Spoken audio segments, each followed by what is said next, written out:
Association.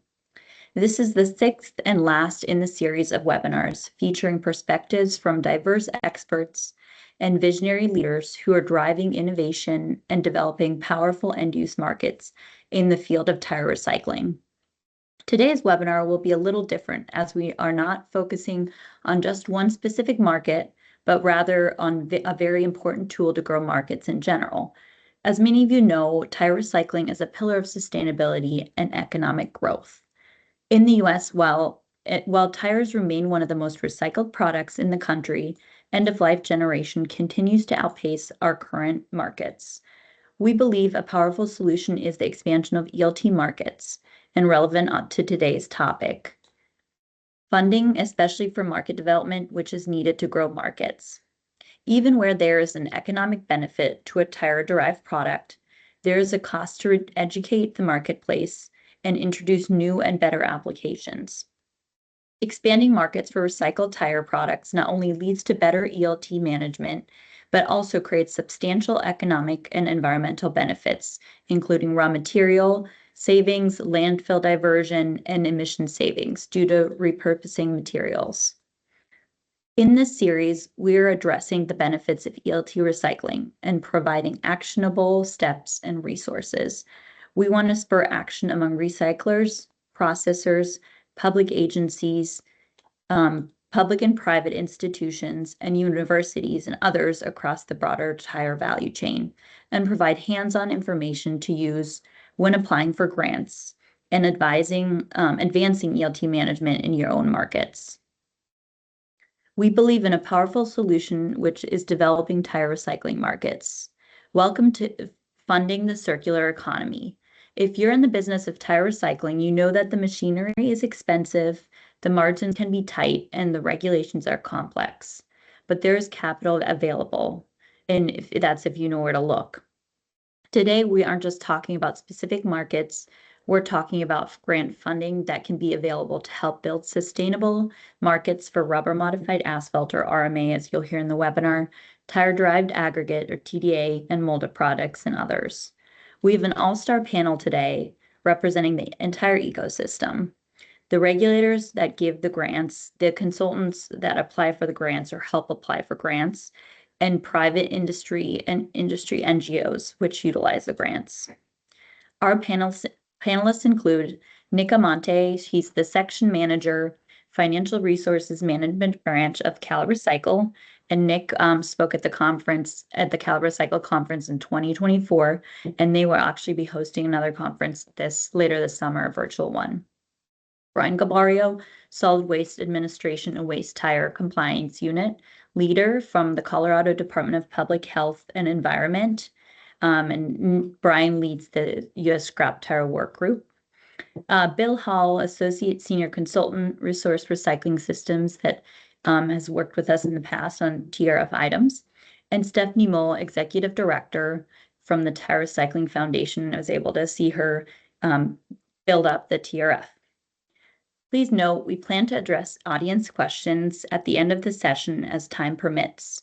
We ask that you use the Q&A feature in this webinar to submit your questions for the panel throughout the discussion. Let's dive in. First, let's set the stage on why money flows into this sector. Right now, we're at a tipping point. Federal and state bodies are realizing that recycled tire rubber isn't just waste, it's a superior engineering material for multiple uses.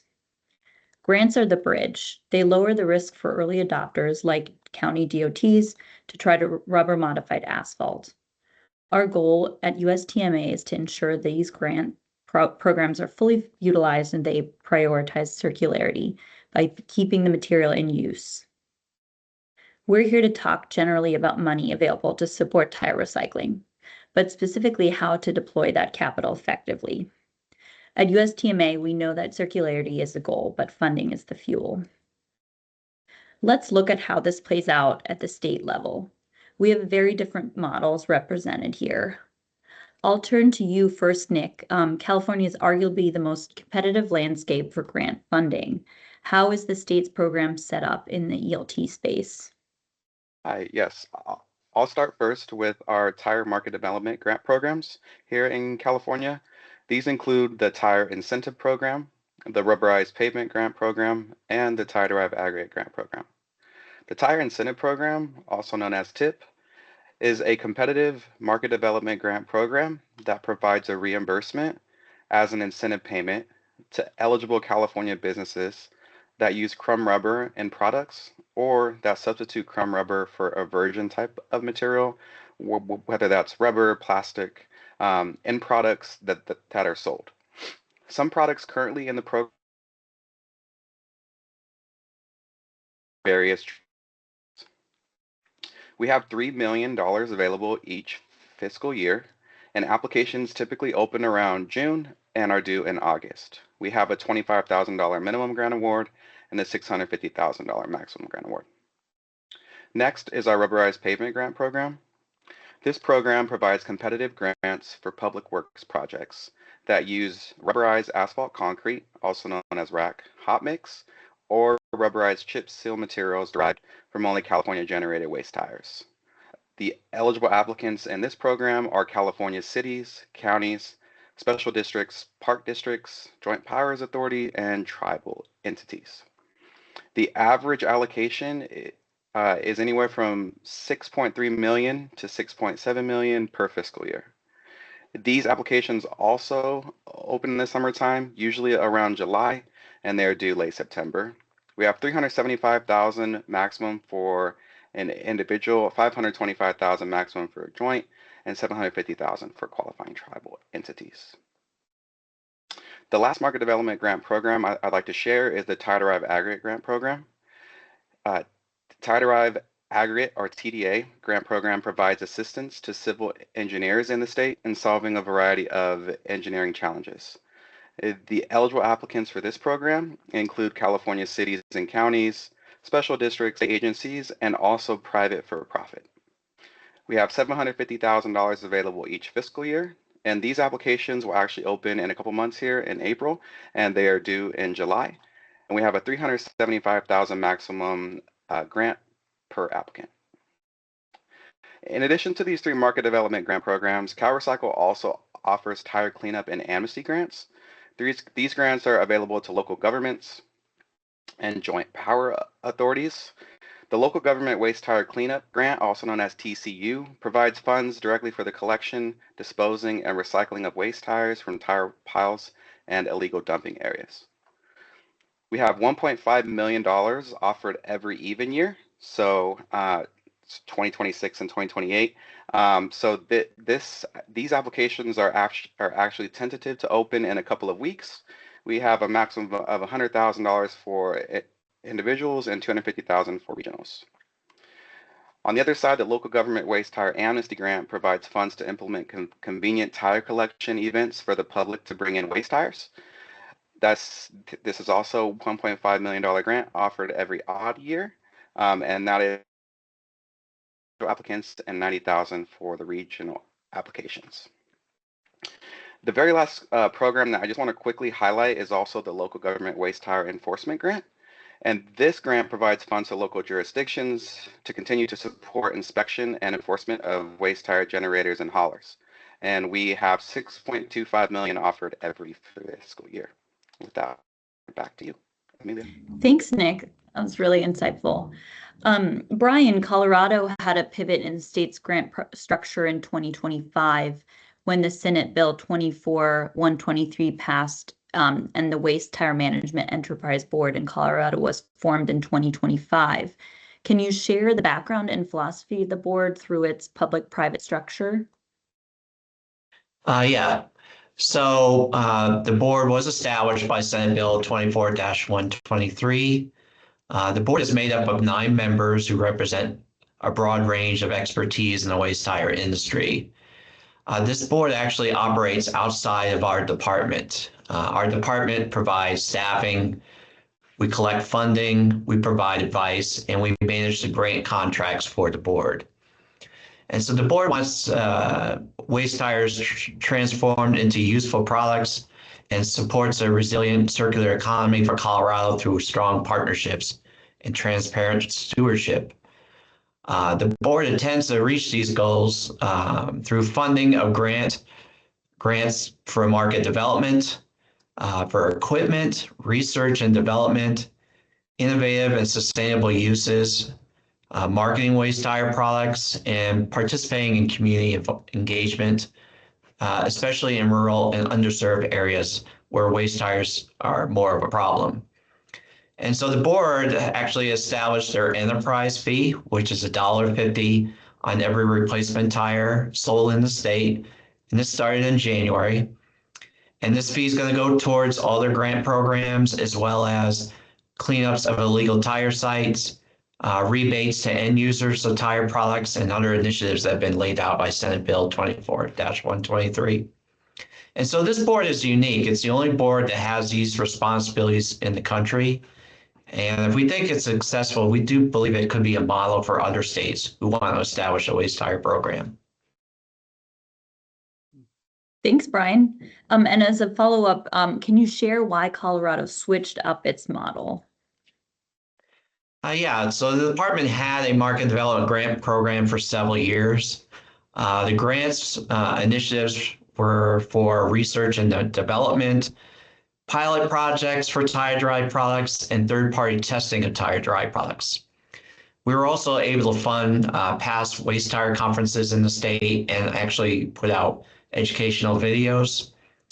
But these grants are always limited in scope due to funding and statutory requirements. And so back when the Senate Bill 24-23, prompted by the scheduled 2025 repeal of the existing waste tire fee, the state legislators identified the Waste Tire Management Enterprise Board as a mechanism to further advance and expand the department's prior efforts. The legislators felt that creating a dedicated expert-led board to drive the state's waste tire markets toward broader, more diversified, long-term sustainable growth would both benefit the state's waste tire program and the industry in the state. Thanks for explaining that further, Brian. Nick, when you're reviewing applications, oh, sorry, go ahead, Brian. No, I was done, thanks. Oh, thank you. When you're reviewing applications, what specifically are you grading them on? Yeah, so each application CalRecycle offers has a specific guidelines and instructions document that can lead an applicant from the start to the finish on what is needed for a successful project submission. When we're reviewing applications, I would say that the most critical component is that all criterion is met and all the supporting information and documentation is correctly identified and uploaded. From my experience, a lot of application denials will stem from applicants either misunderstanding the grant they're actually applying for or not following the application instructions. Okay. And Bill, I know you worked a lot with Michigan. Can you tell us how Michigan runs their grant program? Certainly, and maybe for a quick background, by the way, I should mention my audio is sometimes on the lower side, so apologies if you can't hear as well. Turn up the volume when you need to. As a quick background, our Resource Recycling Systems is a consultant. We work with Michigan in many ways. We work with many other states too, and so I've had the pleasure and privilege of collaborating with people like Brian and CalRecycle and some of the Midwest states. It's a nice way to compare and contrast for today's webinar. But I have become very familiar with what happens in Michigan. Kirsten Clemens oversees the scrap tire program. She was a panelist on one of your previous TRF webinars and a partner in the process. I would describe Michigan's grant process as a mature one, fundamentally on some basic principles, but it's also it's multifaceted, multi-stakeholder, and while structured, it's very flexible in the way that they can disperse funds. Nick commented on sort of a number of different grant programs focused on different elements. In the case of Michigan, they have about $3.5 million a year that they disperse for either cleanups, kind of simplifying it, either cleanups or market development. But they could do all for cleanups if they wanted to. They could do it all on market development. It's really not statute-based. It's more policy-based. But they're really trying to wean the communities off of the reliance on the state for cleanup support and really pushing the notion of market development. But anybody, once it's an annual process, and communities, private sector, processors, research institutions, universities can all, and communications projects can all propose that they be reimbursed. Generally, it's a 50% reimbursement for their efforts to communicate, to develop, to build capacity. In the case of private sector, they might ask for money to support the investment in additional shredding equipment, things like that. And what Michigan does is their best to sort of balance the priorities of cleanups when necessary, but really focusing on creating what we like to call demand pull, ultimately getting to the point where the market itself is not relying every year on incentives and subsidies. So the process has worked pretty well. There's been some headwinds of late, which we'll talk about a little later regarding tire-derived fuel. But up until 2025, they were pretty much landfill free, that every tire once acquired, about 10 million tires a year, had a home. If not in an industrial boiler or a paper mill, then in things like rubber modified asphalt or rubberized chip seal and other forms of the use of scrap tires. So that's kind of the overview for you. Great. Thanks, Bill. Mhm. And we're turning to the federal government and private sector. Stephanie, could you share some details about the Remade Institute and explain what type of program that is? Sure. The Remade Institute program is an interesting combination of sort of a private and public partnership for a grant program for waste tires. So the state of New York had a pot of money that they wanted to use for grants for market development for recycled tire material. They partnered with Remade, and just a little background quickly on Remade. They are an organization that partners with industry, academia, trade organizations, national labs, and they conduct basically research and development in a whole host of different areas like supply chain resilience, AI, things like that. But one of their initiatives is recycling. So New York State took this pot of money, partnered with Remade Institute, and then Remade Institute took the responsibility of putting out an RFP and creating a program that focused on two different areas, including demonstration projects and another on research projects. So emerging technologies and more mature technologies. And that program is kind of in the works right now. The proposals were due last fall. And through the advisory board, there have been proposals reviewed and in the process of making award decisions presently, but just kind of a different approach to a model for a grant program rather than receiving funds directly from the state, instead funneling through an R&D focused organization. Thanks for explaining that, Stephanie. As most of people know, several states levy a tire fee, part of which is dedicated to market development grants. And for standard passenger and light truck tires, the state tire fee generally ranges between about 25 cents to $2.50 per tire, depending on the state. And the percentage allocated to market development grants also varies by state. I want to start with you, Bill. You've seen this play out nationally with your work at RS. How should grantors and grantees be thinking about push, which is cleanup, versus pull, like a market development? And why are market development grants so important to focus on? Right, sure, thanks.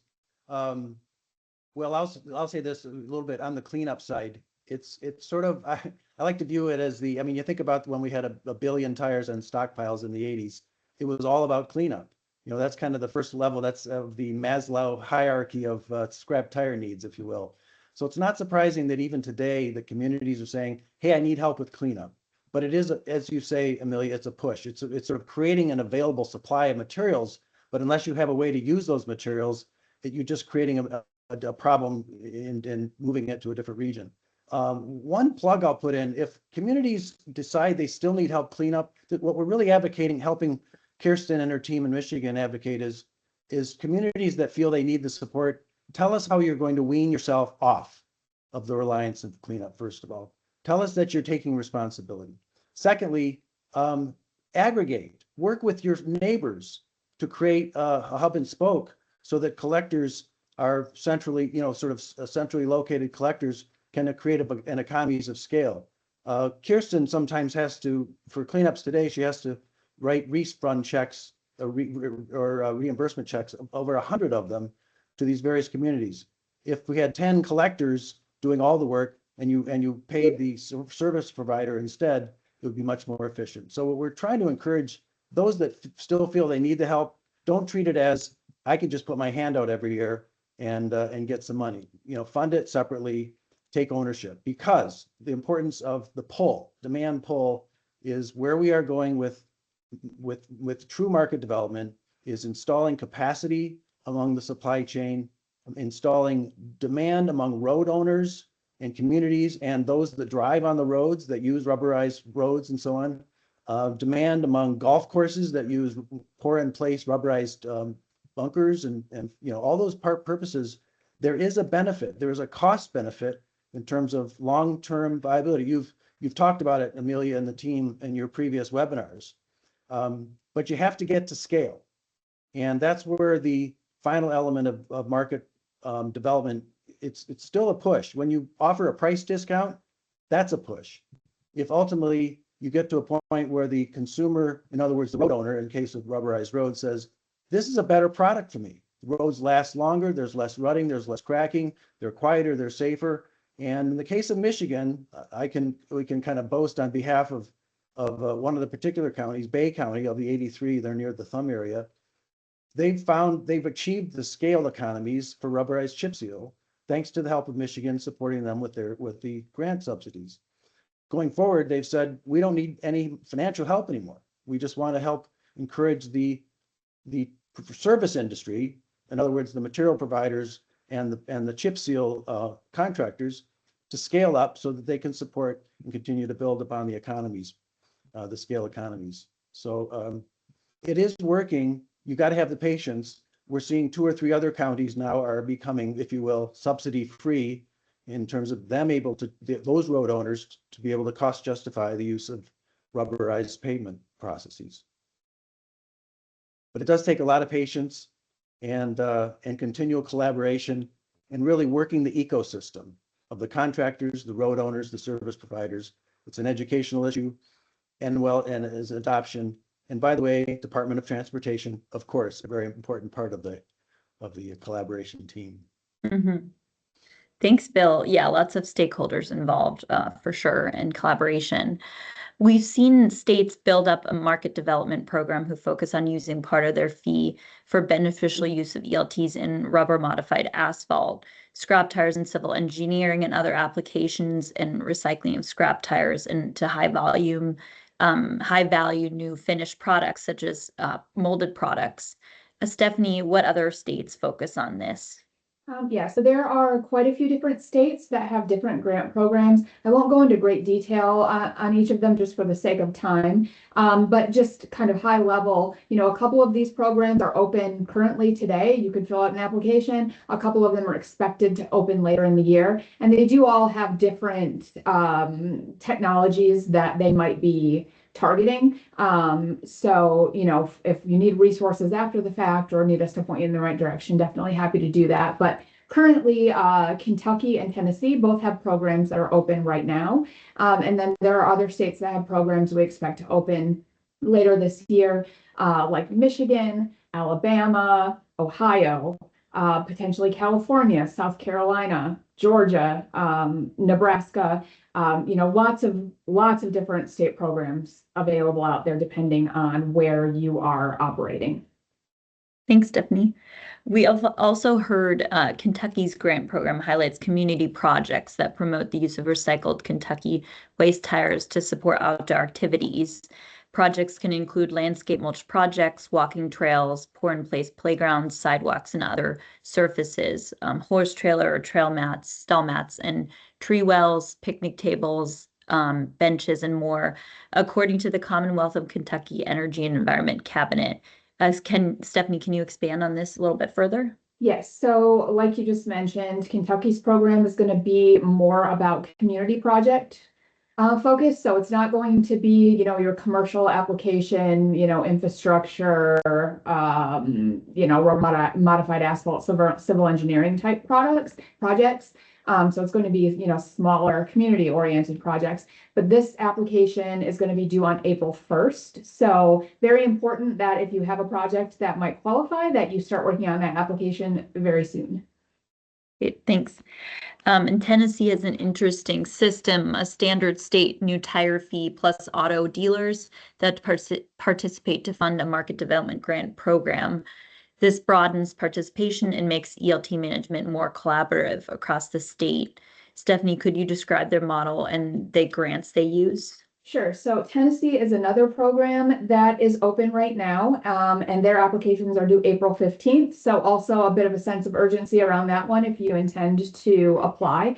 And this program is going to be more of that commercial, larger scale application type work. So they have a section that is specifically for use of tire-derived products. They also have another section that is for research and development. So you could do rubber modified asphalt, tire-derived aggregate, more of those civil engineering type capabilities. And for this program specifically, anyone can apply. So that's what makes this one pretty unique in the sense that it is not just specifically for, say, like government entities, tribal entities, schools. Those entities can apply, but it is also open to nonprofits, and private sector for-profit companies as well. The only difference there is going to be the match level. So pretty much with almost every grant that you're going to apply for, there is going to be some sort of level of matching funds required. In this case, if you are a for-profit entity, you're going to be required to do a 50-50 match on the project cost. However, if you are a government or a nonprofit, they are going up to an 80% reimbursement, so an 80-20 match. So definitely some great opportunities here for partnerships as well, to really maximize this funding opportunity. Thanks, Stephanie. Many application deadlines are coming up, including Michigan, Tennessee, Kentucky, and Missouri. What types of grants are these, Stephanie? So Michigan, I believe, is not quite open yet. We're anticipating it to open soon. It historically has been sort of a spring program, so expecting that one to open up a little bit later this year. We did kind of talk Tennessee and Kentucky here a minute ago. And then the other one that we wanted to call out was the state of Missouri. They also have their scrap tire surface materials grant, which is open now, due March 31. So another one that's coming up pretty quickly. And this is going to be similar to sort of the Kentucky program in that they're focusing more on like playgrounds, running tracks, walking trails. And they have kind of two different categories, a playground and a non-playground grant. But again, this is more of those community improvement type focus areas rather than like a civil engineering. That's great to hear that they're focused so much on market development. Stephanie, can you give us any helpful advice on how to write a solid grant application? And do you have any general advice on how to recruit collaborators and supporters? Yeah, I think those two questions kind of really go hand in hand because sometimes finding the right collaborators and supporters are what really help you strengthen your grant application and make it really solid. And that could be through a couple of different ways. By collaborating with the right stakeholders, so whether that be a supplier of material or infrastructure, whether you're collaborating with a state DOT or perhaps a university that's going to conduct research or a national laboratory, that'll lend credibility to your project when you're bringing the right experts in to help you conduct the work. You can also, when we talk about supporters, get letters of support from people in industry, perhaps, trade associations or for-profit companies that are, just basically giving you a letter of support to attach as sort of an addendum to your grant application. That can help as well. And then one other just kind of bit of advice is that I think it's really important to understand what the goal of the project is, that whatever entity is putting out this request for proposals on these grants, understanding, what their goals are by targeting these specific programs, and then making sure that you're writing a narrative to help the people who are making decisions understand how your project is going to help get them the data that they need or grow the markets or whatever it is they're their end goals are, how you're going to get them there. Thanks, Stephanie. Let's bring Bill back into the conversation. Given that Eagles, which is Michigan's program, has market development grants cover up to 50% of project costs for using scrap tires and paving, how does this grant program work? Well, it's pretty fundamentally a fairly simple process that probably is similar in other states. Stephanie mentioned the timeline can vary. There's been some headwinds that Kirsten and her team have had to deal with in terms of kicking things off, but generally in the summer and early fall is the applications open prior to the fiscal year and leaving it open for, and again, cleanups or any kind of market development requests so that by the early winter, they're received, evaluated based on the various criteria that they developed and have evolved over the years. And then by the end of the year, early January of the fiscal year, the grant recipients know who they are. Then the next step, so that's sort of phase two. Then the third element is the grant agreements that need to be processed so that when they proceed with their acquisition of materials, completion of the projects, the cleanups, that they then know how and when they're going to be reimbursed. So it follows a fairly simple process. It has been a little bit complicated by other elements of the government bureaucracy, if you will. So sometimes the timeline isn't as desired. Stephanie says this year they're still waiting, they being at Michigan, for the kickoff. So stay tuned, hopefully just a couple of days more. But one reason is there's been what the Michigan team does is try to continue innovating their processes. Things like streamlining the cleanups, things like becoming more self-sufficient with cleanups. And market development, this whole notion of aggregating demand, creating an ecosystem, encouraging counties to work together, encouraging private sector to work with counties and propose a sort of a project that encompasses, in this case, hundreds of lane miles of chip seal, as they did a few years ago. So that's not just these one-offs, but a more concerted effort. And that's what they're trying to do. And if Kirsten gets her approval this year, you'll see a new approach that sort of emphasizes this notion of large-scale project management, including private and public sector working together as a proposal. So that's something that you can look for Michigan. Cross our fingers that they get their final sign off and again, it kicks off so shortly. Thanks, Bill. And what strategies have helped your clients win grants? Yeah. Well, Stephanie raised some really good points, which I'll add to, is what I'd like to start with is be active in the process as a grant recipient. Don't just treat it as a once a year, I got to go fill in some paperwork online and hope for my money, but engage in the conversation throughout the year with the regulators. Kirsten Clemens hosts the Scrap Tire Advisory Committee. Many of the people that are listening today join that once every 4 months team. That's an opportunity to really engage and say, hey, here's an opportunity, maybe a way you want to revise your grant process. The idea is to learn, you want to be the best customer possible. So you need to learn the priorities of the grantors and share your insights, because the grantor wants to build a viable demand pull scrap tire economy, if you will. And the private sector has a lot of good opinions about what it takes to make money in this business. And the road owners, they know what's important to them. So have the dialogue throughout the year, not just at grant time, because that really can help prepare you as a grant recipient.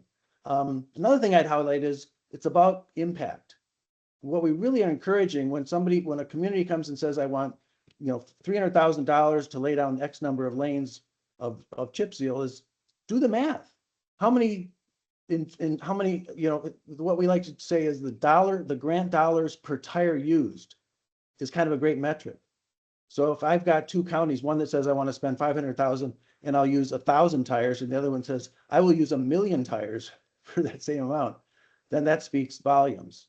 So really focus on the value proposition of the money that the states are, they're using taxpayer money. So they want to make sure the taxpayers are getting the best bang for the buck. Seek to aggregate and collaborate, come as a team, not as a one. Those are going to be, I think, more value-based grant requests, and participate in the PR. Offer to say, I know we're trying to build volume, so you give me the lane miles. I will put signage up. I will wage a PR campaign. I will make sure that our community members realize that they're driving on roads that are treated with rubberized chip seal and rubber modified asphalt, building that demand, if you will. So those are all aspects. And by the way, do a really good project report at the end of the process. because the states, Michigan, among others, they need the data so that they can report on this, on the results. Again, spending taxpayer money. So those are some other things I'll add to Stephanie's list about how to be a good grant requester. Those are great points, Bill. I'll pass it over now to Stephanie. Could you provide some resources for funding opportunities? Yeah, so the best place to start, I think, and if you are an entity that only operates in one specific state, this is probably much easier, unless you're like an organization like ours that has more of a national profile, it can be a bit more cumbersome. But I think it's always best to start with your state's environmental page. So, every state has their own name for it. It might be your Department of Environmental Quality. It might be your state EPA. It could be like in Colorado, you have your Department of Public Health and Environment. It could be your Department of Environment and Conservation. They all have a different name, but whatever your state's environmental agency is, start with their site. You can go, often search scrap tire or even, grant in there. That's where you can find a lot of grant opportunities.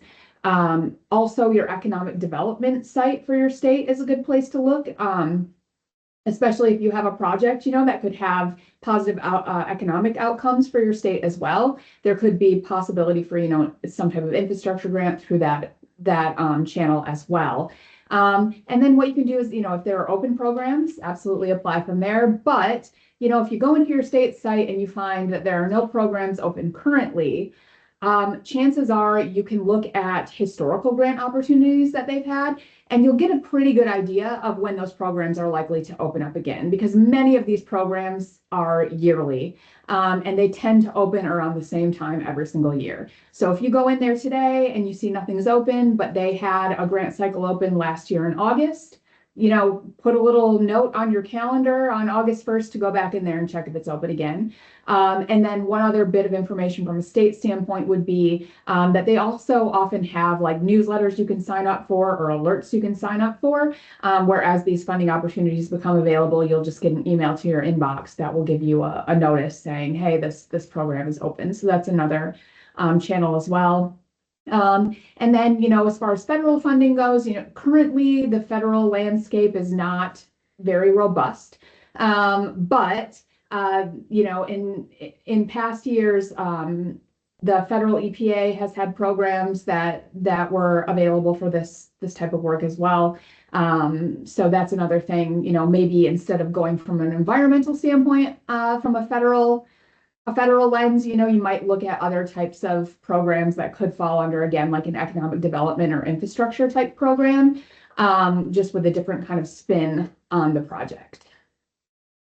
Thanks, Stephanie. There have been many grant projects that have been successful and show how well this material performs, as well as pushing home the circular approach. From TDA to RMA and molded products, now I'll pass it over to Nick to share a case study with the group. Thank you. I'm actually going to share 3 case studies, one for each of those grant programs. I will keep it high level, of course. So the first one for the tire incentive program, we have a lot of successful projects within this grant program, so it was really hard to pick just one. But today I'm going to highlight the SafePath Products, Inc., located in Chico, California, a leader of green sustainable products that manufacture compression molded recycled tire rubber products for access compliance and the architectural floor. Lost connectivity. Saving environmental tire-derived products can be designed to provide transitional modifications to meet the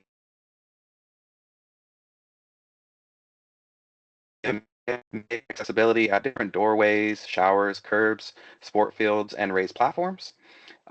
Working with Cahill Construction and HKIT Architects, SafePath Products helped solve a threshold height problem at the Mary Helen Rogers Senior Community Center here in San Francisco by developing an entry-level substrate made from 100% recycled tire rubber that also had the look and feel of gray granite and exceeded the federal and state requirements. So that was a really cool project. That not only solved a real world need, but looked really cool as well. Next is the rubberized pavement grant program. The city of Calabasas several years ago did 2 road sections of paving. One was with rubberized pavement, and then the other was with traditional asphalt concrete paving.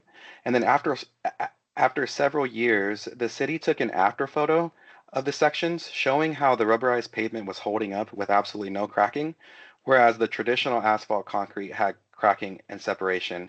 This is also a very interesting application where we can see the overall long-term benefits of paving with rubberized asphalt and why California and CalRecycle continue to support and encourage this use. And then lastly, our tire-derived aggregate grant program. I'm going to highlight the Foothill Extension Construction Authority. So this last case study involves using TDA under railroad lines to mitigate vibration. In this case, there were several housing communities that were relatively close to the light rail and railroad tracks and would definitely have issues with sound and vibration if it wasn't properly mitigated. I chose to highlight this use case because TDA not only solves a significant problem, but also continues to be a substantial user of waste tires. This project alone diverted over 5,400 tons of tires. Wow, thanks, Nick. Now let's turn it to Michigan's case study, pointing to a unique one that correlated TDF and RMA. This was one of Bill's own market study by RS, completed in 2025, funded by Eagle, which emphasized shifting from tire-derived fuel to alternative markets and reviewing previous paving projects to inform future grant decisions. Can you expand a little bit more on the project, Bill? Certainly, Amelia. And actually, what I'd like to start with is it's still very much work in process. But it comes into the context of turning a lemon into lemonades, sort of taking a problem and turning it into an opportunity. Michigan, and being a landfill-free state in terms of tires, was still heavily reliant on tire-derived fuel as one of the key markets. And entering 2025, a statute was passed that essentially removed the use of tire-derived fuel or scrap tires as a beneficial reuse of a municipal solid waste, removed it from the calculus of clean energy credits. And we saw that coming. The state saw that coming, and RS has been working with it. We began our work. We said, we've got to do something because if nothing changes, tires that might have otherwise gone to the use of tire-derived fuel are going to be stranded and become landfill. There's less incentive for the industrial boilers to use scrap tires because they can't use it towards the clean energy credits. We saw that as a huge barrier, other than a paper mill or two that would still justify using scrap tires. So what we set in place is the wheels to this transformation. Again, it intensified the need for other markets. And coincidentally, a couple of years earlier, the state had supported one of our processors, NTEC. They're on the line today. I see a couple of folks, Levon and Neil, I think. And NTEC had come forward through the annual grant process and done a high volume initiative with specific counties on the use of chip seal, rubberized chip seal, and proved that you could use a lot more tires and lay a lot more lane miles if you had a higher volume market capture. So 3 years in, those roads are operating and performing splendidly. So we put these two together. We said, A, we're going to be stranding tires that otherwise would have gone to tire-derived fuel. B, we've got a bona fide success formula of chip seal. Now, chip seal has its downside too. We're not walking away from rubber modified asphalt, but it's got a great niche. And the counties that saw this 2022 initiative said, we'd love to do more. So in the last year, we've been spending a lot of time with the leadership of EGLE, the Environment Great Lakes Energy Department, the Department of Transportation, and the governor's office, essentially building an understanding that we can solve problem one, which is stranding tires at landfill, with a solution, which is a much more intense effort on the use of innovative transportation materials. In other words, rubber modified asphalt, rubberized roads. And so as we speak, there are meetings going on with the governor's office, their transportation infrastructure organization, to talk about solutions. Now, I'm crossing my fingers here because nothing's yet been decided. It's a case, sort of a case example of identifying sort of emerging threats and emerging opportunities and putting the pieces together with again, the critical mass of stakeholders, departments of transportation, the governor and her team and Eagle, along with the private sector, who is all on board to, again, rise the tide to raise all ships. If we contribute together, NTAC and their competitors will all see a bigger part of the business, treating our roads. So that's kind of a synopsis, but we're cautiously optimistic that the catalyst that began with the mandate, the regulatory change, will result to a better solution for us all. Yeah, thanks, Bill. In Kentucky, there's been an increasing emergence of RMA projects, particularly the county road projects initiated last year. The state consistently publishes detailed lists of county and road initiatives, such as those in Hardin, Callaway, and Simpson counties, that utilize grant funding for rubber modified asphalt overlays. The extended lifespan of these roads typically range from 7 to 10 years and is cited as a key indicator of project success. Stephanie, how has this brought collaboration between engineers, contractors, and the state to further strengthen the market? And are there any other state projects that you can point to that have been advancing RMA in other markets? Sure. So I think to your question about collaboration, these projects can't happen unless all of these stakeholders come together. The engineers, the contractors, the state, they all have to work together to get this project completed, from the design phase through the actual, laying of pavement, and then the further, research and data collection that happens once the project is completed. But this is a great opportunity for all of those different stakeholders to really get an opportunity to see how the material performs, to see what it's like to work with. And it kind of bring all of those people together to have a good experience, hopefully, with the technology, and maybe, change perception or increase adoption in the future. But there are a few different states that have some relatively recent projects I can point to. Specifically, so we talked a bit earlier about Tennessee and the current grant program that's available. That is their TEAP program, or Tire Environmental Act program. They had another funding from, I believe, last year with Friendly Environment that used waste tires to make products, erosion control devices filled with chipped rubber, known as erosion eel or gutter eel. The University of Tennessee and the Tennessee Department of Transportation installed and analyzed 3 RMA projects throughout the state. And so far, positive performance outcomes from those projects.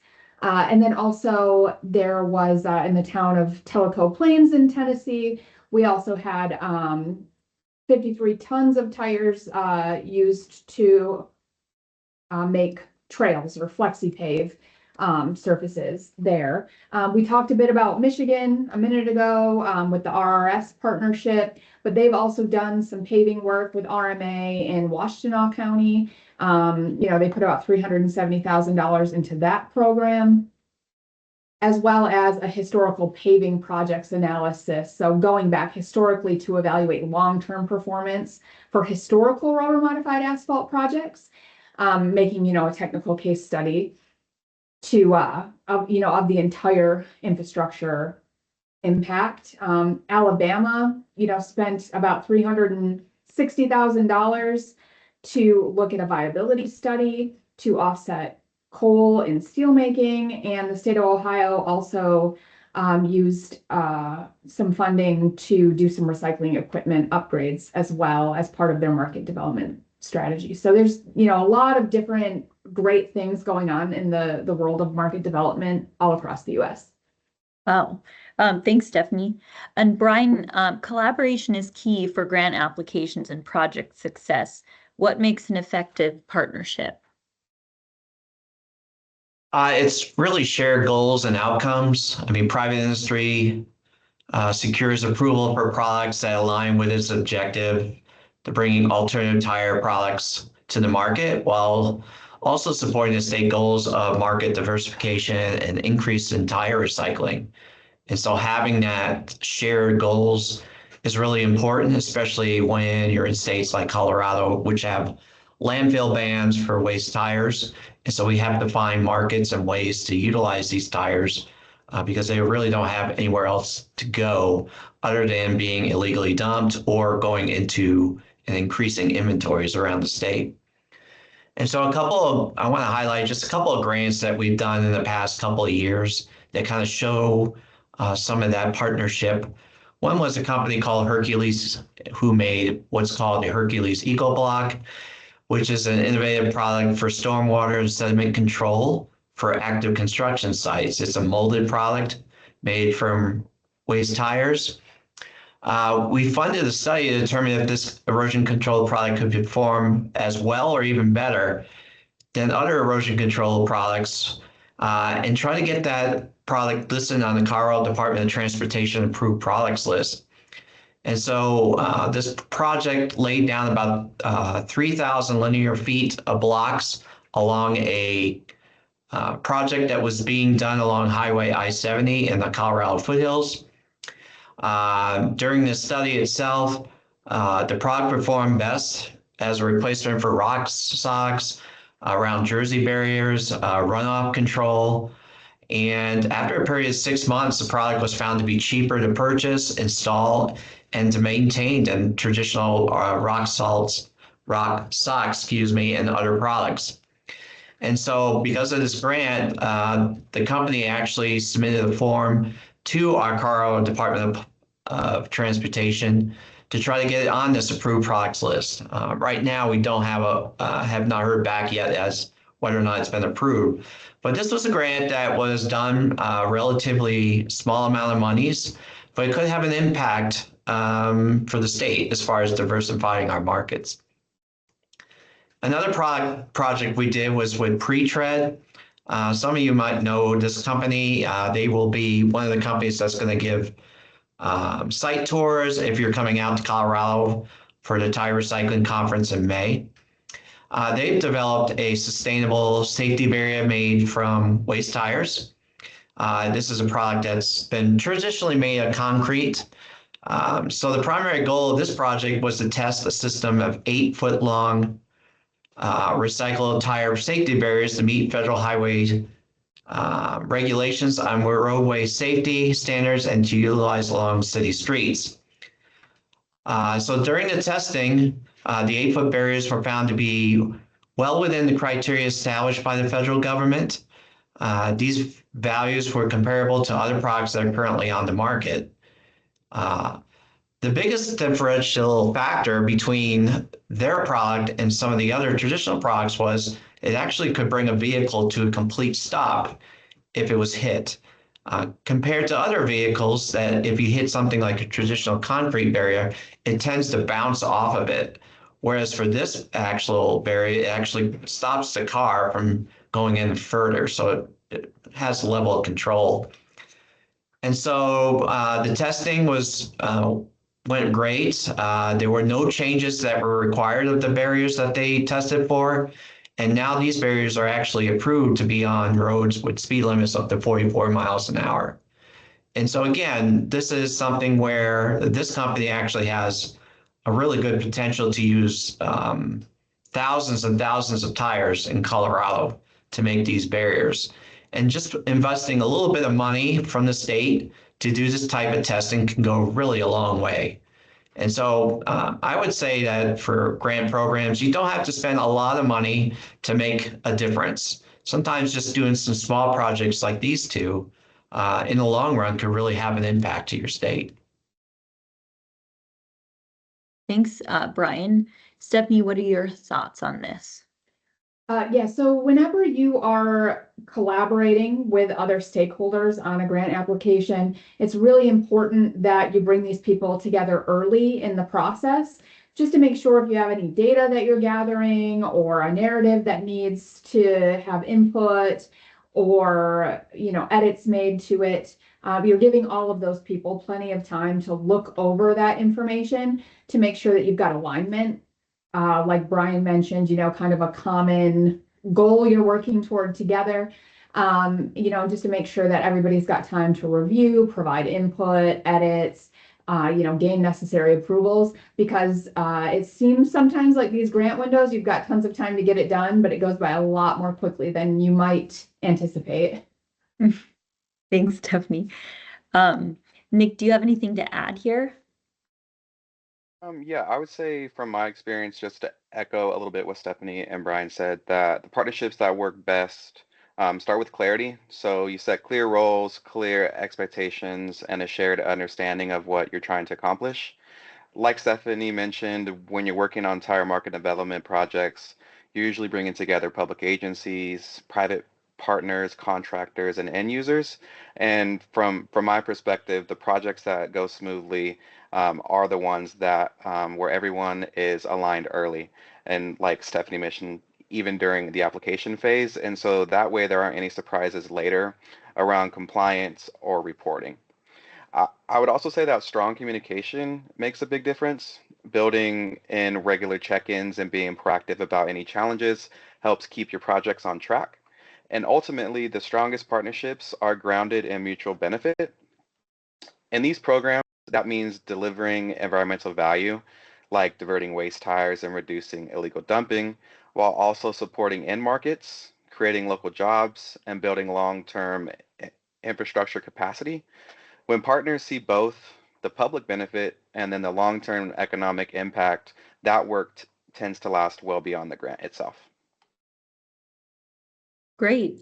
Thanks, Nick. This has been fantastic. We're almost out of time, so I want a rapid fire answer from each of you. If an applicant wants to win money in 2026 or 2027, what is the one thing they must have in their proposal? Stephanie, I'll start with you. Sure. I think somebody mentioned this before, but being very, very, very diligent about every single section of the application and making sure that you are following all of the requirements for eligibility, how you need to answer each question, the data that you need to provide, because the agencies do not have time to come back to you 15 times asking for clarification. So make sure that you get it right the first time. Thanks. And Brian, what about you? My advice would be is just be innovative. There are a lot of grant applications we've gotten in the past that kind of repeat some of the things that's already been proven out there.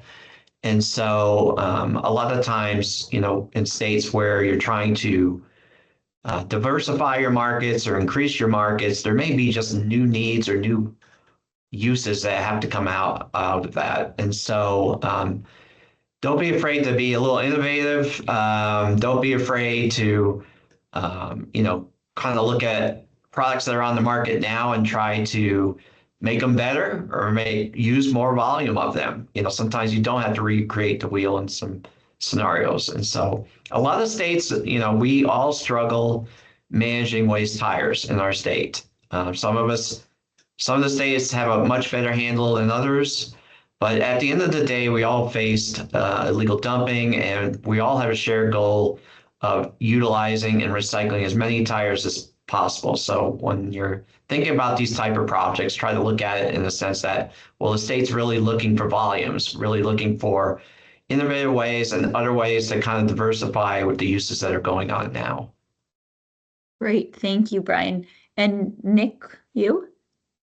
Yeah, as I mentioned before, each application has their own set of requirements, but I would further emphasize Stephanie's point on just making sure that all of the grant application documents and instructions are followed, any of the relevant templates, and that they are correct and completely filled out. And a lot of our grant programs are highly competitive. So like what Stephanie mentioned, if there are errors or there's like a significant flaw, those applications are denied. So it is very important to pay attention to the individual grant application and follow all the instructions. Right. And Bill.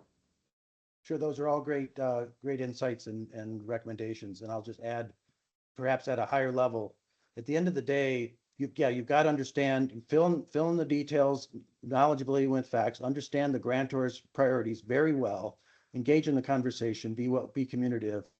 But ultimately, the ones that are going to receive the business in the long term are the ones that are truly demonstrating their commitment to creating a viable circular tire economy, if you will, a viable industry that doesn't require incentives and subsidies and mandates, but is truly cash flow positive.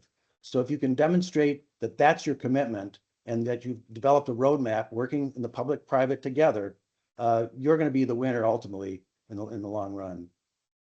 Thanks, Bill. And we will get to any questions separately after this call, as we're out of time now. Thank you so much to everybody.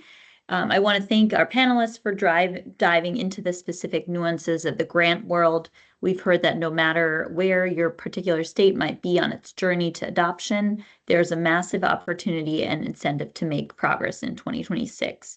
There's been substantial important work as it relates to growing and expanding ELT markets, and it's informative to have a forum where we can share the innovation and collaboration happening in one space together, because effective collaboration is the only way we're going to reach the 100% tire circularity.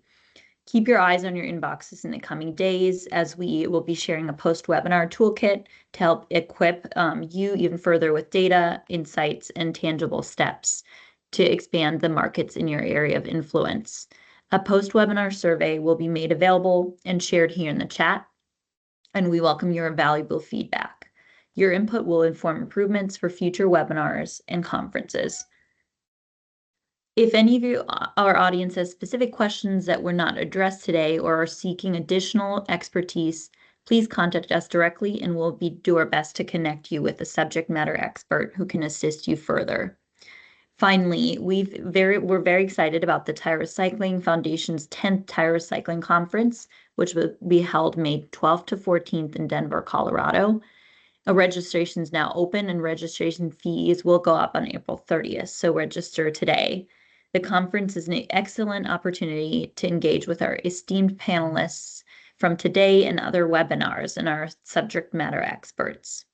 If you're an organization that wants to share information about your services or products, we have exhibitor opportunities currently available that will go up in pricing after February 28th. We plan to continue these important discussions and provide further valuable information and insights in Denver, and we encourage your participation. If you have any feedback on the webinar or additional questions for USTMA or any of our panelists, please reach out to Stephanie Mole at stephaniemole@tirerecyclingfoundation.org. I hope to see you in Denver. Thank you. Thank you all. Thank you. Just ended.